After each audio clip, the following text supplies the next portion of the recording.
Okay, now we've done a thing.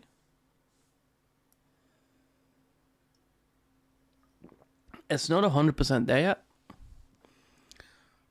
but I'm good with it. This is what I'm going to deliver, right?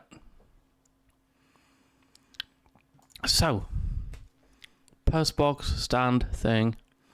We're going to go through it one by one, and there are 2 bugs in here. At least 2 that I can think of right now. Might be more, might be less. And I'm going to show you the bugs as we sort of encounter them, just to prove the fact that I am aware they exist. And that's the end of that sentence. Anyway, so first off, let's look at the post boxes themselves. So I'll start at the top with the post box sizing. The sizing, the Y value, just stretches it up and down. And as we can see, the whole thing adapts to that. Cool, eh? This value over here, the Z or Z, or, you know, that one basically extends the depth of it. So if you want to like do that, you can do that. And the thing gets significantly taller because it needs to have room for the lids to sort of open up. Anyway, I'm gonna jot that back to 1.8. No, 0.8. Jeez. First bug. Let's unlock this dude and just watch it break. Right. This is a bug. This is a bug, and that's a bug. So we're going to revert that back to 1. We're going to lock it, and we're going to ignore that that exists, right? We're just going to, you know, we're moving on, right? The post box back rise height. Now, we're going to zoom in a little bit. That's basically the bit between here and here, right? So between like back here and up here. And we can illustrate that by doing this. You see how the back sort of elevates? Because like no modern post box is that, right? They're all sort of an angle. And this lid here, the angle here, that took a bit of trigonometry, and yeah, there's probably an easy way to do that. But I did it the way I did it. Now, post box padding, that's basically the space in between. So if I do that, there's a little bit of a space in between. I don't know why it doesn't do it over here. Yeah, I don't know. I don't really care. Right.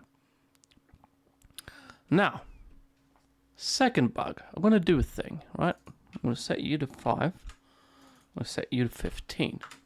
See how we get 19 boxes?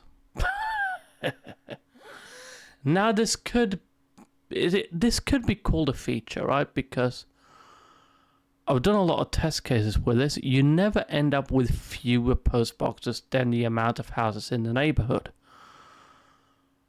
Meaning, you'll always have enough. You could have an overflow, but you'll always end up with enough boxes. Because if I do something like 3 and, I don't know, 29, you guess see 1, 2, 3, 4, 5, 6, 7, 8, 9, 10. Times 3 is 30, but then minus 1 here is 29. So you never end up with less than what you want. Which is a good thing, I do believe. Now, the back wall margin, the back wall is this back wall, the only thing here that isn't a solid box. Sorry about that. That basically side to side here, right? So if like, you know, we could do that and we could have like flyers on the wall, you know, that kind of shit. Back wall margin, Y, it does the same thing. As you can see, it lifts up these dudes. But yeah, that's basically the same thing. So you could have like tickets down here, you know, all sorts of nonsense going on. Back wall thickness, is that. That's another bug. The depth of this corresponds to the thickness of the back wall. I'm aware of it. I'll show you why that is very quickly. Because here's one leg, right? Here's one leg of the bed. And then what I'm doing is I'm just doing that and that. So all the things, all the parameters and everything are copying over to the front as well. I could duplicate this and make it not do that, but whatever. So that was the back wall thickness. I'm going to bring that back to 1. So now we're getting ground clearance, which is that thing.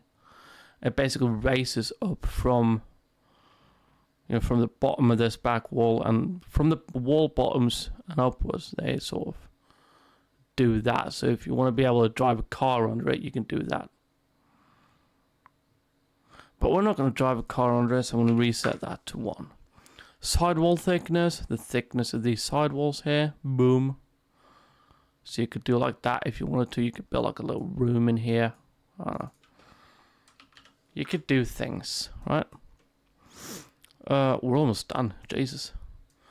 The roof lift is basically how tall does the front bit of the roof go. This gap here, I was thinking about closing that off with like a cube and then some fancy, figuring out this triangle and then scaling that down and, But I decided, you know what? Fuck it. And I like it. I like the gap.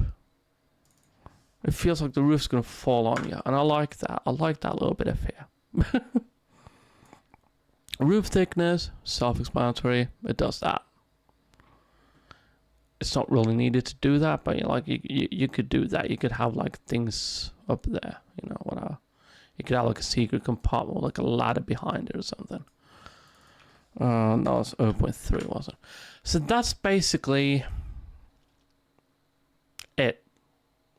It took longer than I wanted it to take, and there's some math in weird places doing weird things, and some of the things end up being all wrong, and some of the things end up being right, and then some calculations end up being right sometimes and then wrong at other times, and then it ends up just being this whole whirlwind of nonsense. But I'm good with it as it stands right now. This is the one that's going to be delivered. I'm not going to touch it. Probably never going to touch Houdini again, because I never really adopted that proceduralism mindset that I feel is sort of required. Well, not really required, but like it's sort of necessary to be able to understand and really sort of get your ideas from your head onto the thing itself. I never adopted that mindset, so it got a little bit weird at times. Anyway, that's the video. That's the explanation. That's the showcase. That's the everything. Yeah. That's it, I suppose.